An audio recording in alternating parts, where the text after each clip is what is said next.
How you doing today, Brian and John? Doing well, Nick, and glad to have John along, rounding out the team as he helps take the lion's share of the topic that we covered today, which was... It's October, which means it's performance review season. So we talked about how leadership affects employee performance. I think we had a great conversation. And as is typical for any of our episodes, it's chock full of little leadership tactic tidbits along the way. So with that, let's get it rolling. All right, roll the music, John.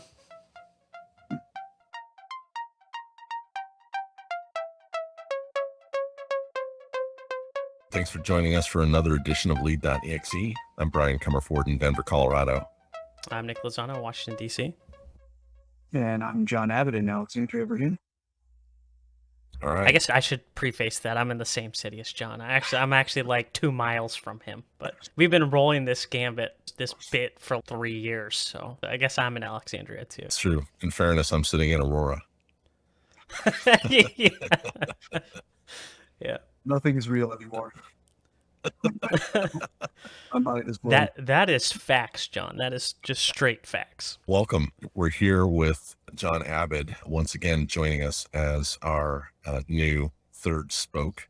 Welcome, John. Thanks again for being part of the team and rolling with us on this. Sure, yeah, it's a lot of fun.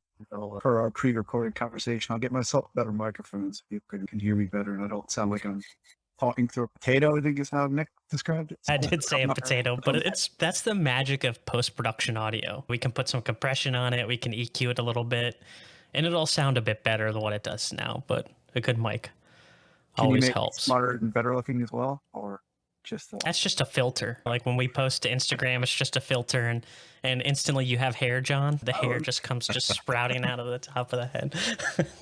That's right. But the filter's not going to help you with the snazzy Janitor Media code name. We've got the Ronin Janitor and the Custodial Artist, and then we've got John.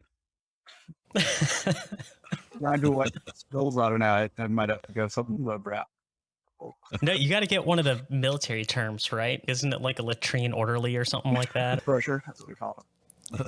But I guess as we're catching up here, we're glancing at topics before we hit the record button, and one of the things that crossed our screen or whatever you want to say is how leadership affects employee performance. And I think that's a good topic. Seeing that it's October of 2021, it's the end of the year. A lot of organizations, their fiscal year runs on a calendar year. So it's that time of year to do employee reviews. So since John pointed this one out when we were going through it, I want to hit him with this question first. In your opinion, how does leadership affect employee performance? I hope it has a positive impact if you have good leadership. I think there's probably a few ways to slice this problem. One is, how does your leadership as a team lead affect the overall performance of your team and then the individual performance of the members on that team?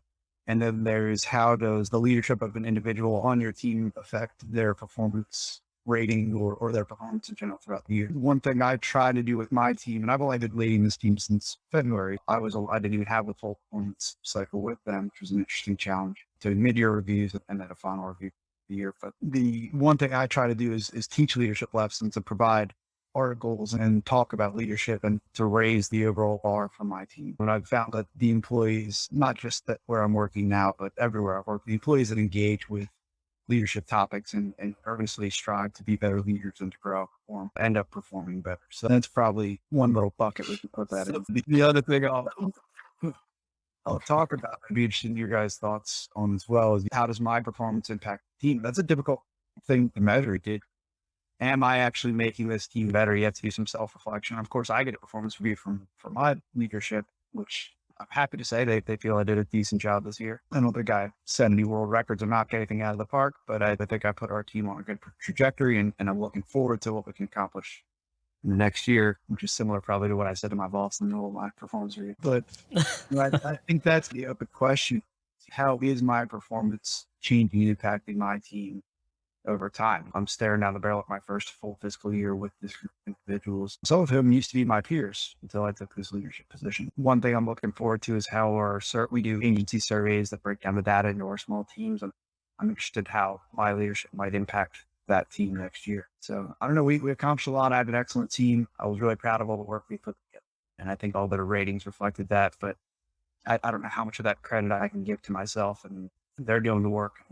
As we've talked about in the past, I think it's one of the key jobs of a good leader is giving their people the freedom to do what they do best. So it's not my actions that make my team perform well. It's my ability to get out of the way sometimes, or to get things out of their way so that they can actually do the work. Yeah, that's my initial, I guess, dissertation on performance. I'm interested in your guys' thoughts, how it works, maybe at your organizations or in your experience. Yeah, I think for me, the first answer is leadership sets direction. And from an employee performance perspective, sometimes what that means is shaping a path, not necessarily dictating direction, but shaping a path so that you really have the opportunity for the employee to make their own decisions along the way. And as long as they're directionally oriented in the direction that you hope things are moving, then you can often be surprised by some of the creativity that comes out of the choices that they will make. That to me is one of those great opportunities in helping to coach and lead others, in that you really give them the chance to make their own decisions, to set themselves up for their own successes or failures, each of which bring their own degrees of value. But at the end of the day, to me, the most effective leadership is always the one that has set clear direction and clear objectives around a mission. That's a How good do one, you, Brian. just to follow up on that, Brian, how do you gauge how much freedom an individual employee has to make decisions? So for me, I have, a range of relatively junior to senior employees underneath me. And some of them, you pretty much write your performance plan for next year and I sign off on it. Others probably need a little bit more direction. But again, I work in government where those GS levels are pretty well defined and your job description is very specific. You probably have a little more private sector experience than I do, where maybe it's a little less clearly articulated. How do you assess that in your employees and maybe set them free? Or Nick, sorry. Open question for the crew. Yeah, I can take a first stab at it, John. Yeah, you So take that first stab. for me, here's a good example. I had a procurement manager who reported to me, and she had been, promoted up a role that didn't have any management responsibilities whatsoever. And so I knew that there would be a few cycles of her getting her arms around what was really required to be the one who is the key decision maker in that role, versus constantly going and asking for feedback. What should I do? What's next? What are the next steps? And so part of it is just laying out a little bit of a framework to start from, and then let the employee take a stab at fleshing that out. And so just walking through a scenario of, here are all of the various steps that are required in these types of processes, and identifying some of those different things, and then just asking some questions. So with this particular step, what are some of the things that you think might need to happen? And what's the sequence of events that they need to happen in? And how are we doing that today? And what are some of the things that might help make some of those steps more efficient? And so probing and soliciting feedback. And sometimes you're not going to get the answer right away. Sometimes you've got to let them go out, do their first rough draft, and come back and go through a few cycles of the experience themselves before they say, this really needs to be retooled.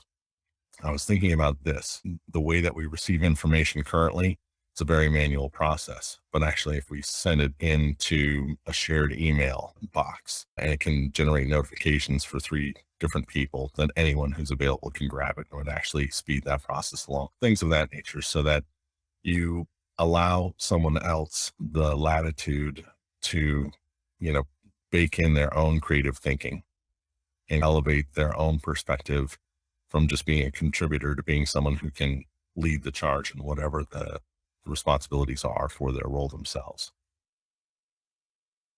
Nick, what do you think about that? I agree with everything you said, and we're talking about kind of end of the year and performance reviews, and I think sometimes people who are leading people forget that they've got to lead them the rest of the year, right?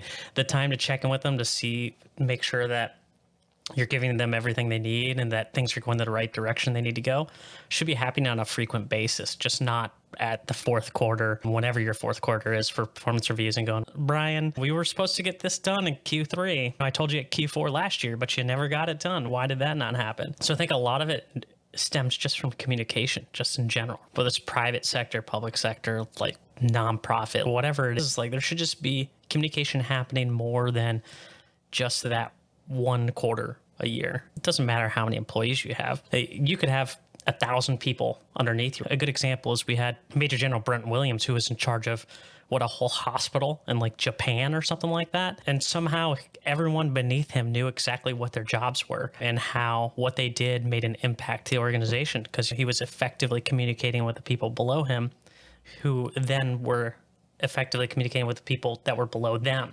So the change just went down. So I would say communication is a big deal, and making sure that your leadership can impact performance of employees.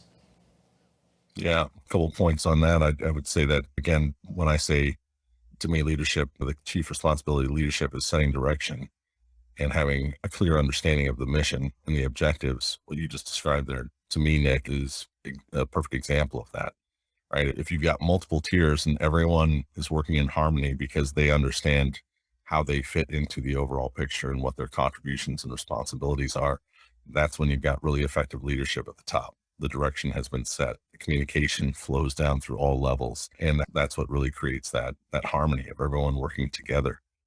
The second point that I was going to touch on, and nothing should be a surprise at the time you get to a performance review. All of those things should have been aired out pretty openly and repeatedly along the way. If you've got someone who's a poor performer or someone who's an exceptional performer, again, nothing that you can say in either of those situations should be a surprise to either of those personality types.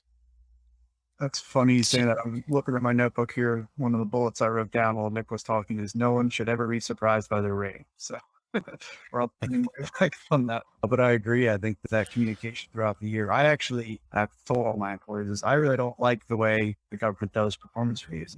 You do a mid-year, which doesn't really, it goes into your record. It's not an actual rating. It's not tied to anything other than part of the narrative for your year end. And it's a twice a year you're expected to sit down and give a formal discussion with your employees. And that is not nearly enough. I try to have one-on-ones with most of my employees, at least every other. Continuous performance coaching. What are you working on now? How are you achieving your goals? Where you going? To your earlier point, Brian, about setting direction. But yeah, it should never be a surprise by the end of the year, to your point, because you're doing that good communication, to Nick's point.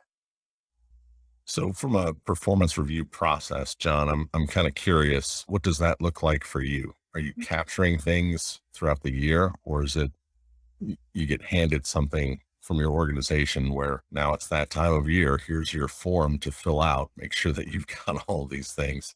How does that typically work for you? Well, I typically sit them down and just remind them that the beatings will continue until morale improves. And then a big stick. Was that Teddy Roosevelt? Speak softly, carry a big stick. No, the government has a pretty standard way of doing performance reviews, but there's some leeway within that. We do have a formal specific forms with specific boxes you have to check and scores and all that. But each of my employees have a set of critical elements to their position, and those elements have a weight to them. So let's say it's producing the lead podcast, that'd be 30% of your time, post-production, 30%, whatever.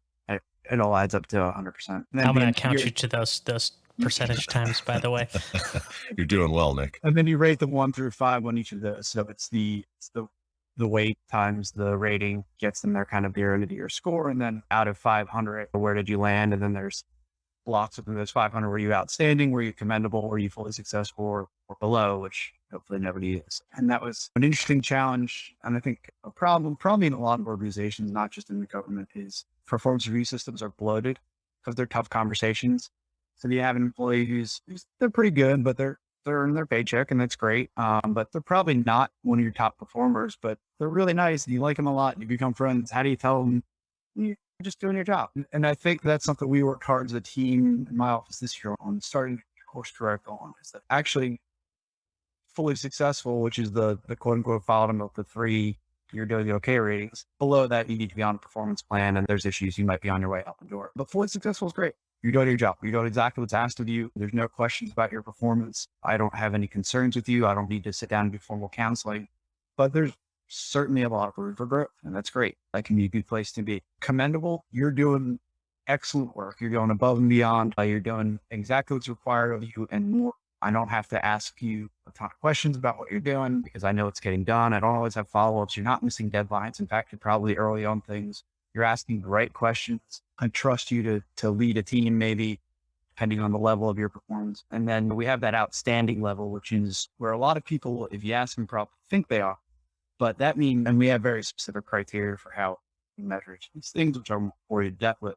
But the standouts for that leaves almost no room for improvement. Is doing things that would not have otherwise been accomplished without this. And that's not without this position. It's not, we could ask the question to keep picking on Nick. If Nick wasn't here to press record, could somebody else do it? The answer is yes. Okay. So maybe it's Nick gets a fully successful if his job's to press record on the podcast. But if Nick found some new way to automate using artificial intelligence that when we start talking about something really important, the program automatically picked up, oh, that's important. I should record and actually go back and whatever. That's probably an outstanding thing. Some totally new thing that we haven't done before, or a more simple task that hasn't been done before that we're figuring out this year. Okay, this year, Nick figured out that great task. That's outstanding. Now we have an SOP. We know how to do it.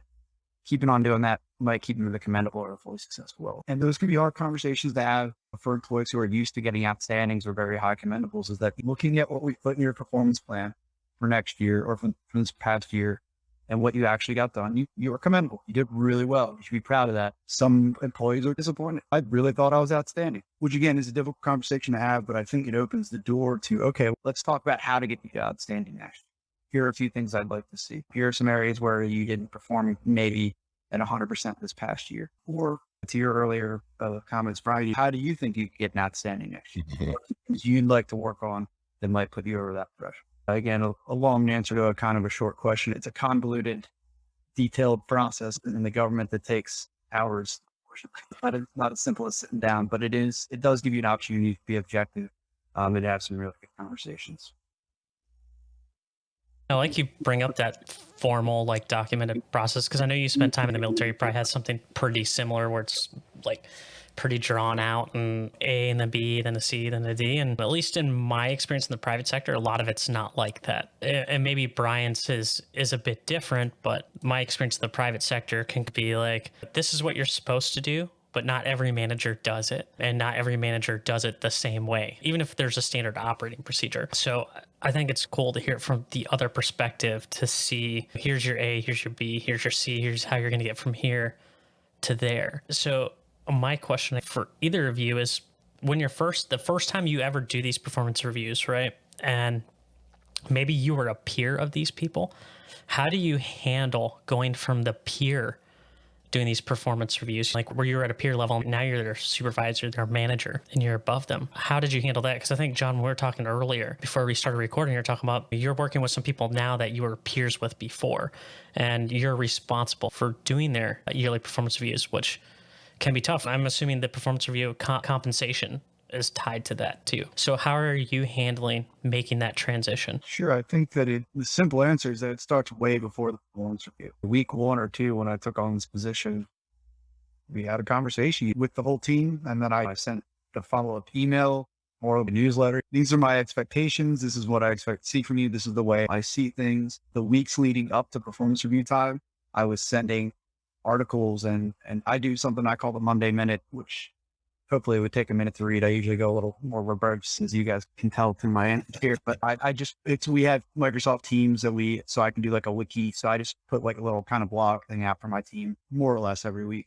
So the months leading up to performance review time, I was, hey, this is what fully successful looks like, blah, blah, blah. And these are the expectations. Here's the format I'd like to see. It makes me easier to see what you've accomplished. Give me numbers, give me qualitative and quantitative detail, like all those things. So I really set the stage, or I did my best to set the stage leading up to formal review time, that people know what's expected. I talked to my boss about, hey, we should all be aligned on fully successful versus outstanding versus commendable. And our team did a great job of that this year. So we really, I think we managed expectations. And again, it was that communication from day one on the job about setting expectations, that letting people know what type of leader and manager I strive to be and what I expect out of them. And then here's what the formal process says you need to do to get these levels of performance. That was how I handled it. I don't know if you or Brian have different experience.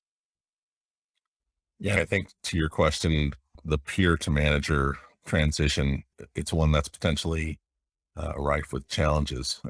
You have personality types that will already conform to John's, point that he led with. The process starts, well before you're actually promoted into that role. And so typically what happens is team members have already started looking to you as someone who exhibits leadership qualities. There are things that are already stand out in your own performance that indicate that you really are capable of undertaking the leadership position of that team. And as we've talked about many times, there's something about leadership that creates an aura about it, right? There's like a magnetic force, and true leadership creates followership.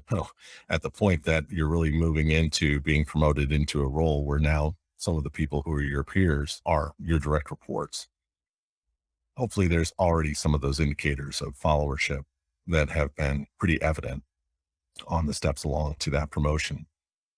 But there are always detractors. And certainly there's often someone in the mix who feels like they should have been promoted into that role. So they see themselves as equal or superior to you as a leader. And so that's where you've got some work to do in the relationship development to help bring that person along. And it's typically one of two things, right? You're either able to bring them into the fold or you have to edge them out, which is not a comfortable thing to do either. But again, for the harmony of the team, if you're not going to be able to help the entire team adapt to that degree of followership that is required of you as a leader, then that's when difficult decisions have to get made. And that's part of the process of leadership as well.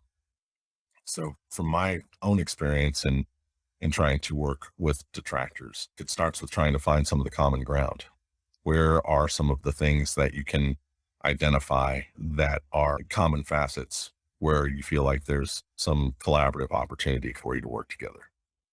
So part of what John was referring to, previously in the asking versus telling, there's a time as a leader to tell people and set the direction, be very clear about what expectations are.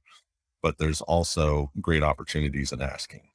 And when you create an open invitation for people to participate with their own thought leadership and make their own contributions or identify areas where they see constraints or challenges and offer their own solutions, that's when you start opening the door to a more creative and collaborative process.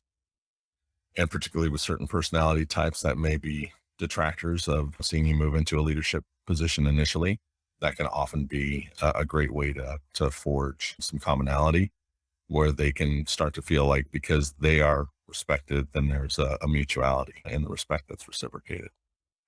It's a great breakdown, Brian. And then, so this whole time we've been talking about how leadership impacts employee performance, and we've been talking about it from a positive perspective. But how can leadership negatively affect employee performance? Obviously, we're talking about bad leadership, but if we're going to talk about the good things that can happen, what are some of the bad things that can happen? I think quickly, it might not always be quote unquote bad leadership that can derail a team, but in the meta sense, maybe it is, but there could be that well-intended, over-involved, again, not necessarily micromanaging or abusive or anything like that, but just, I think, kind of to Brian's points about asking questions and letting people pick their own path. Are you doing too much for your team out of a sense of duty to make sure things are done? Or man, I really want to develop this person, but you're actually end up stifling them because you're trying so hard to be a good leader. So I think when we hear the phrase bad leadership, we think of people who are, again, the beatings will continue until we're out-proof type person who genuinely want the team to do well and they're trying their best and they read the leadership books, but they're still developing their own leadership paths. I think that's one of the things that can get in the way is you got to know when to let go a little bit and trust your team to do the work and trust yourself that the world's not going to end if this one project gets a little bit off kilter. So that was my initial thought on good versus bad leadership. But of course, a bad leader who either has bad intentions or they're stepping on people to get their own promotion. I don't even know if I would categorize that as a leader at all, really. But I think there's a quote out there that something about the line between, I'm going to mess this up, but the line between being a complete narcissist and a leader is kind of like paper thin. A sociopath and a leader is the difference. It's your motivation, right? Sometimes a sociopath, a lot of them are very empathetic. They can get into your head and what do you really want? And then they use that to get to their own end and to take advantage of people. a leader has to have a lot of those same skills and work on developing those skills, like listening and letting people arrive at their own conclusions. But maybe the conclusion you want me to use Brian's example. Let's do the rough draft and then I'll just coach him back over here. And by the end of the year, we'll be where we want. But you're doing that for the good of the group and for the good of that individual as opposed to for your end needs. So anyway, that's my initial thought. I got my lost track of the initial question, but No, I think that's right. And when I was asking about, how leadership affects it and bad leadership, I just, like you said, it could be hopping in and doing too much for your teammates, doing their job when they have deliverables to do, and you're just doing them to make sure they get done, not giving people the chance to excel at their own jobs.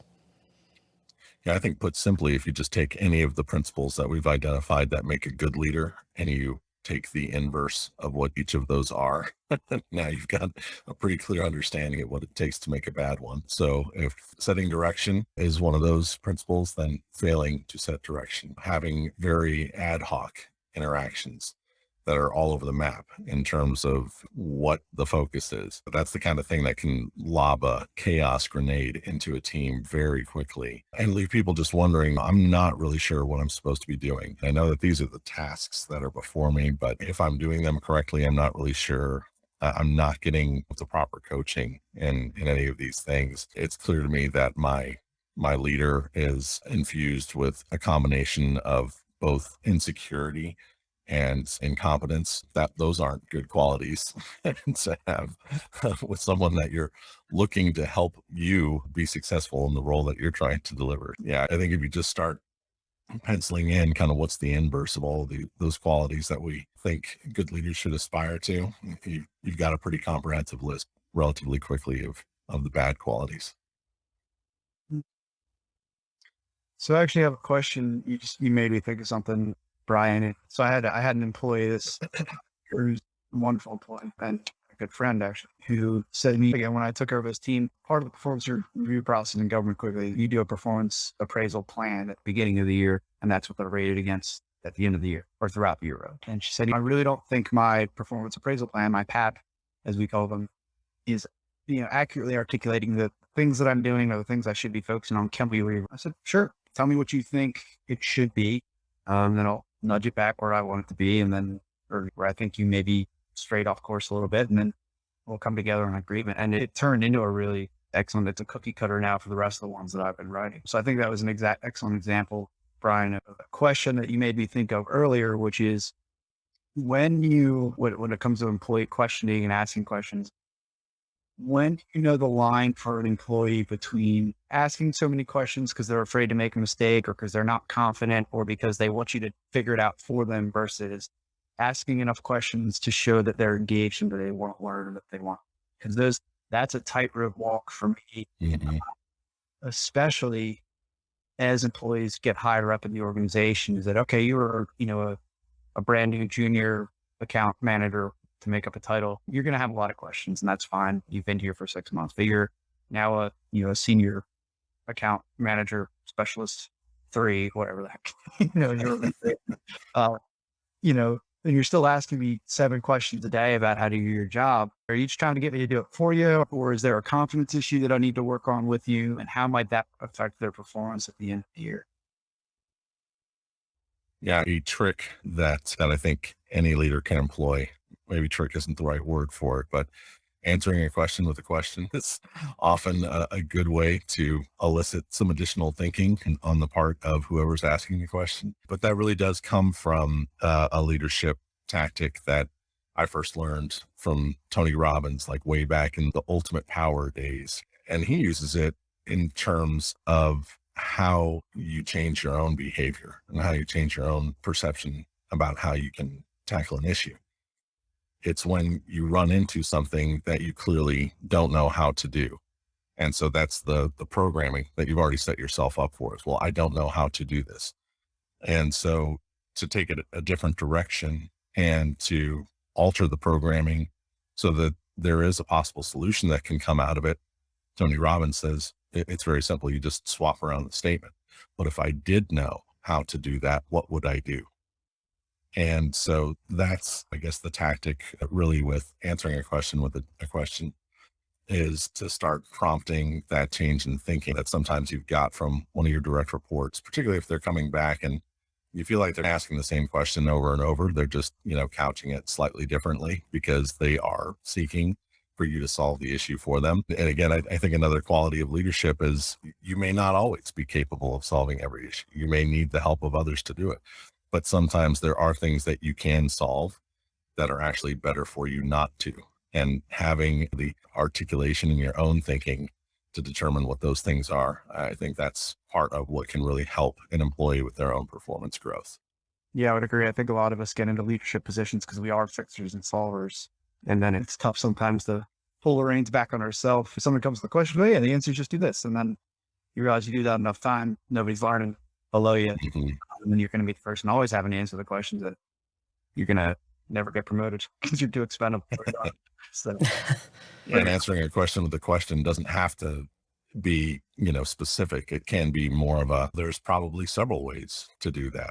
Let's look at what the various scenarios are and let's talk through the pros and cons of each of them. And then that, starts opening the door of possibility. It's always a lot of fun being in a leadership role also when you see someone actually have that aha moment where it's the epiphany where they get really excited about something that they're doing. And now they're completely invested in ownership over that. And that's when you start seeing full engagement from someone that's in a team role. It's funny that you bring that up, John, because I was chatting with somebody on LinkedIn the other day. I don't remember who. And one of the things he commented, he had done this post. He's like, when I was a kid, me and my dad sat down and he's like, between the two of us, we know everything. And you think you know everything. And I know that I don't know everything. And I had left some comment on the post and it was along the lines of what Brian said when he replied back. Sometimes I act like I don't know the answer to a question to give the other person an opportunity to learn or to show their expertise. And I was like, man, that's a really great lesson that sometimes as a leader, you should just be quiet and let, the people that you hire or you have below you to do certain jobs, let them do their job. Give them the opportunity to find the answer before you string out and want to give the answer. Because like you said, John, a lot of us, we get elevated to roles because we were really good at doing a specific task or a role. And our initial reaction is we have the experience doing that is we just want to jump in and help them out. It's a need to want to help. But at the same time, our need to help is limiting their chance to learn and gain that experience. So I just thought it was really cool that I had literally just had this conversation yesterday and it comes up here again today. You just made me think of, I don't remember if I shared this on one of the podcasts before, but I have it so, keep on my computer that says just forwards said by me. And when I got this from an article I read about emotional intelligence, is that there's 3 questions you can ask yourself to instantly improve your emotional intelligence, or at least the appearance of it, which is, does this need to be said? Does it need to be said by me? And does it need to be said by me now? But I think that's kept my foot out of my mouth in a number of meetings. Always saved me. I have a foot-sized mouth, but I think it's a great reminder too, in exactly the context you're talking about, Nick, and you're talking to a peer or a junior employee or anybody who's trying to figure something out. Okay, maybe I do know the answer or what I would consider to be the answer. Do I need to say it? And do I need to say it now? Maybe they're just looking for their own sounding board to arrive at their own conclusion. You can really help someone grow that way, or alternatively stifle their growth by solving too many things for them.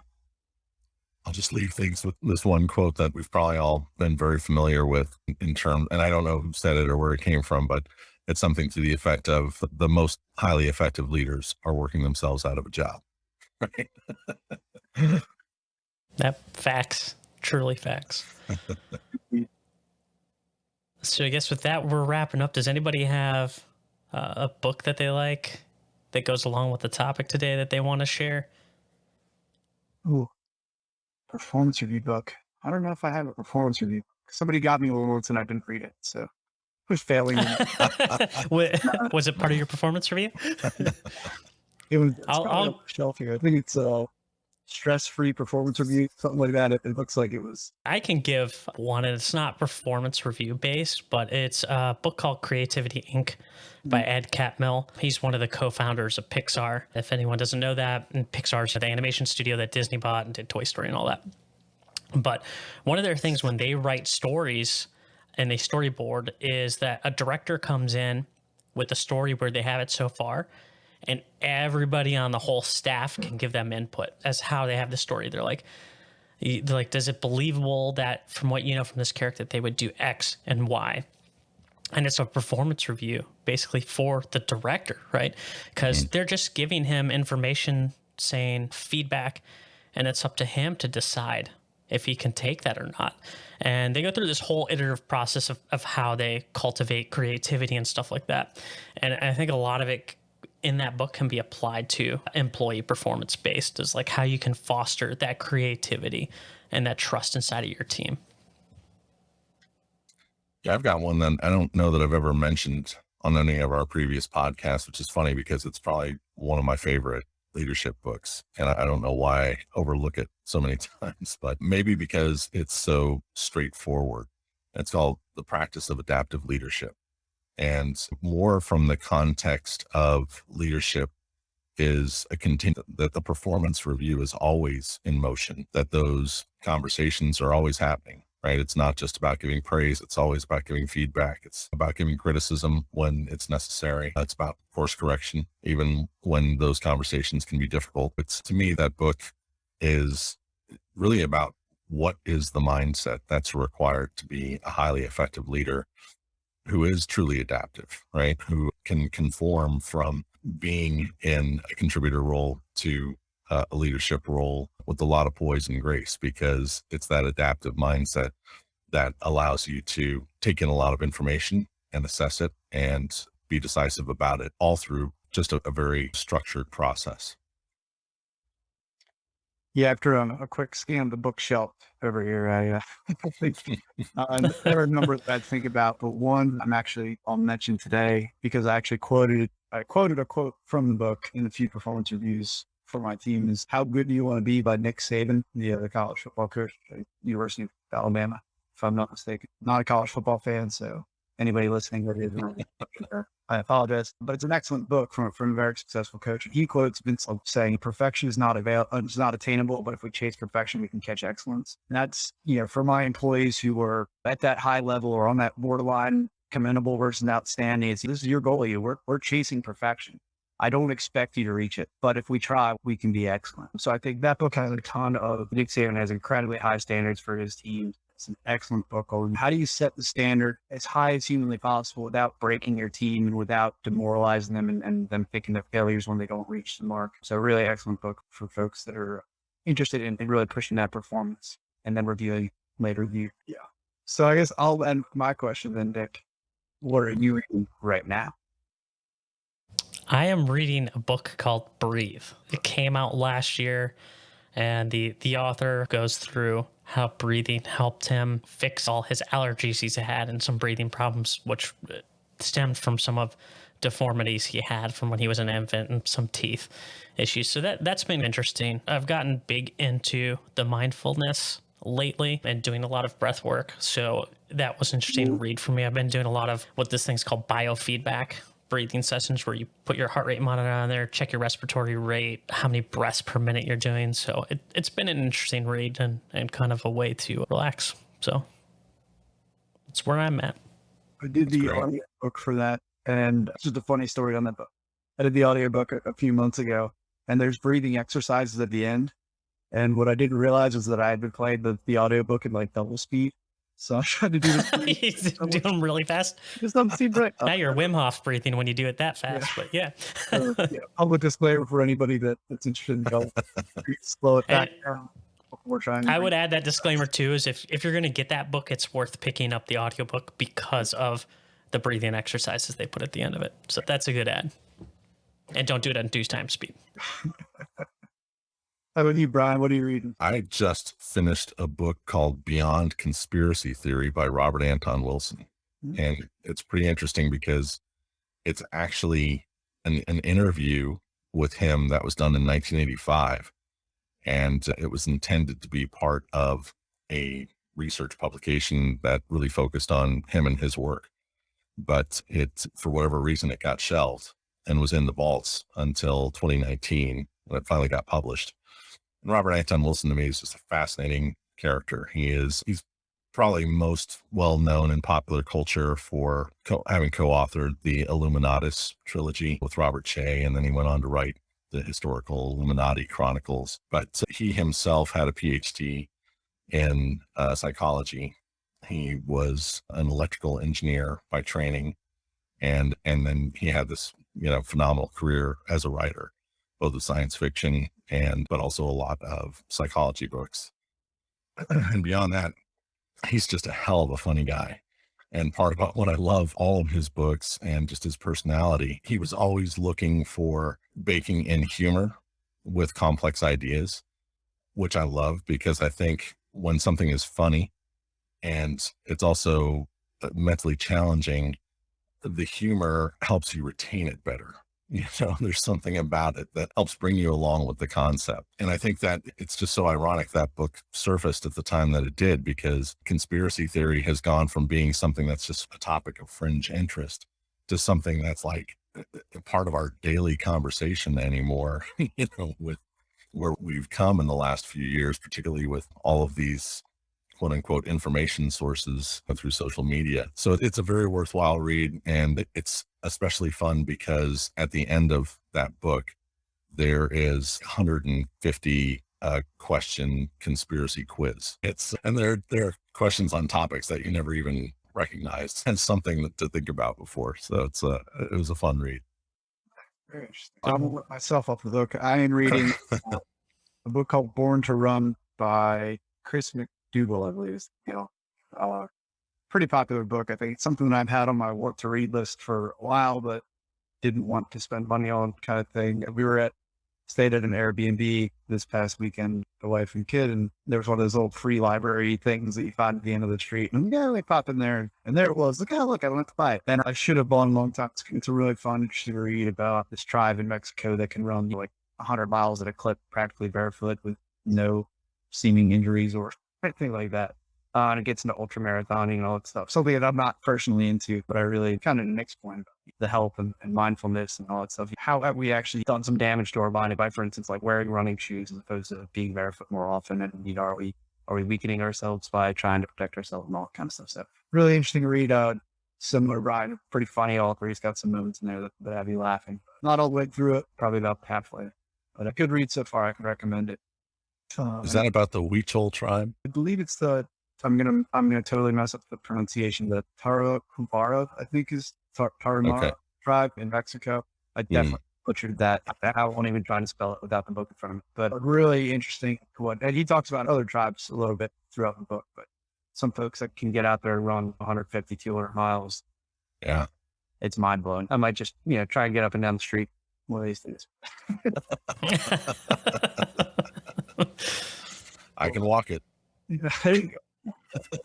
But it does have an element of really, he talks about psychology of being able to do that, pushing your body beyond your limits or what you perceive to be limits and all that kind of stuff. So it's a really interesting read about what humans are capable of, which I think is an applicable topic to our leadership discussion.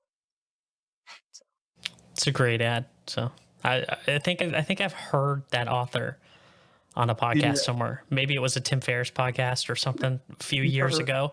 He got a couple of books out there. I think he wrote for Men's Health as well for a while, so he's probably been all over the place. Yeah, because I think that book was that author was on my radar, because I used to do a lot of triathlon. So I remember hearing that book or hearing his name somewhere along the course. So should be an interesting reading.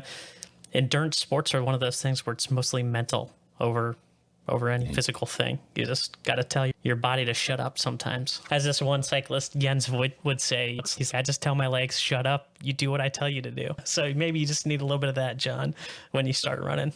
Not an advisable strategy for your employees, but maybe. Yeah, no, not at all.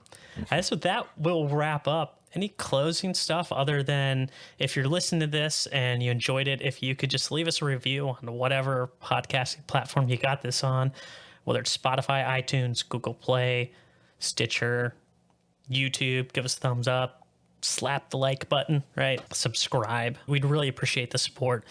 Not only does it help us grow the podcast, but it allows us to expand our reach and then bring you some more interesting guests, because as the podcast gets bigger, it gives us access to more notable guests and everything, so that we can make a better show for you. Thanks for the plug, Nick. Well done. Hey, somebody's got to do it. It hasn't been you, Brian. No, I'm just joking. There's my But no, performance review. yeah, if you're still listening to this right now, yeah, no, I'm just joking with you, Brian. But we appreciate everybody listening, whether it's one listener or thousands. Thank you for your time, and we will catch you on the next episode.